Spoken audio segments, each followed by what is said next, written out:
उम्मीदवार नाहिद हसन की बहन इकरा हसन चुनावी माहौल में गांव-गांव का दौरा कर रही हैं।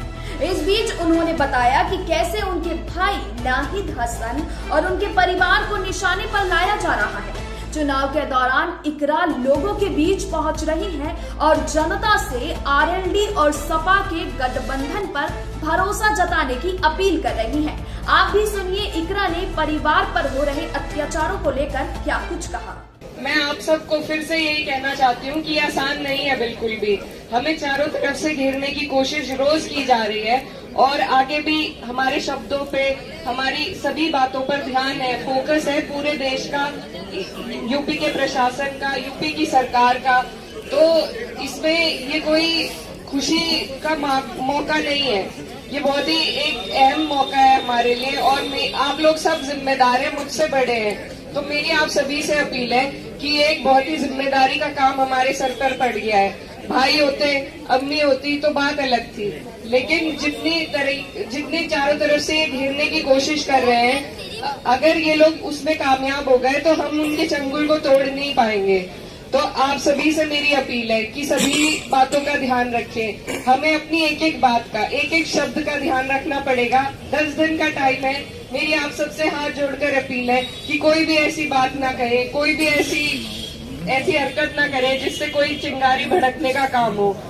और आज जैसे कल जो टिप्पणी हुई आप सभी ने देखी होगी, मेरे भाई यहाँ पे रहे भी नहीं, फिर भी उन पर तरह तरह के इल्जाम लगाए जा रहे हैं। वो अंदर से किसी को क्या धमकी दे रहे हैं, उनका क्या कसूर था या मेरी अम्मी का क्या कसूर था।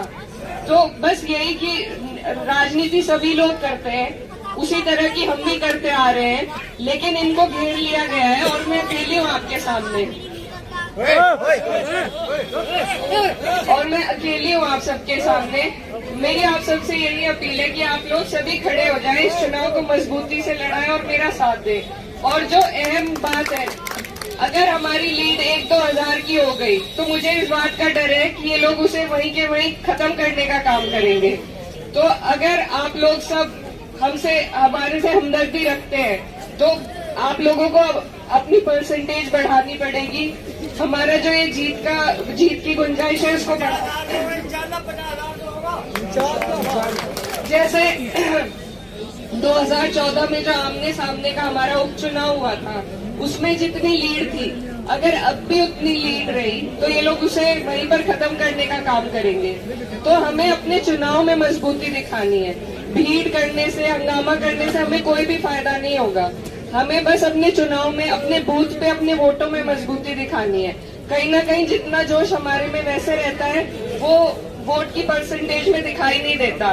मैं बार बार सबसे यही बात कह रही हूँ और मैं आज भी यही बात दोहराना चाहती हूँ कि आप लोगों को अपनी इस लड़ाई को अगर जीतना है तो आप लोगों को अपनी परसेंटेज बढ़ानी पड़ेगी। मैं अकेली हूँ, इनके पास पूरी सत्ता इनकी है, पुलिस इनकी है, प्रशासन इनका है, सभी कुछ इनका है। हमारे पास सिर्फ आपका प्यार है, आपका सम्मान है और आपके वोट और उसकी ताकत है। उसी के इस्तेमाल से हम इन्हें हरा पाएंगे। बाकी कोई बात मैं इन्हें नहीं कहूंगी। ये जो भी कह रहे हैं हम अभी चुपचाप सहेंगे, लेकिन हम वोट के जरिए इनको जवाब देने का काम करेंगे और उसमें मुझे आप सबकी जरूरत पड़ेगी और सभी से दुआओं की बहुत बहुत दरखास्त है। अस्सलाम वालेकुम। चुनावी यात्रा के दौरान इकरा हसन लोगों के बीच पहुंचकर बता रही हैं कि कैसे उनके परिवार को परेशान किया गया। साथ ही आने वाले समय में अगर आरएलडी और सपा का गठबंधन चुनावी पारी जीत जाता है तो राज्य में किस तरीके से सुधार किया जाएगा। लेकिन देश और दुनिया की तमाम बाकी खबरों के लिए आप जुड़े रहिए फसल क्रांति के साथ।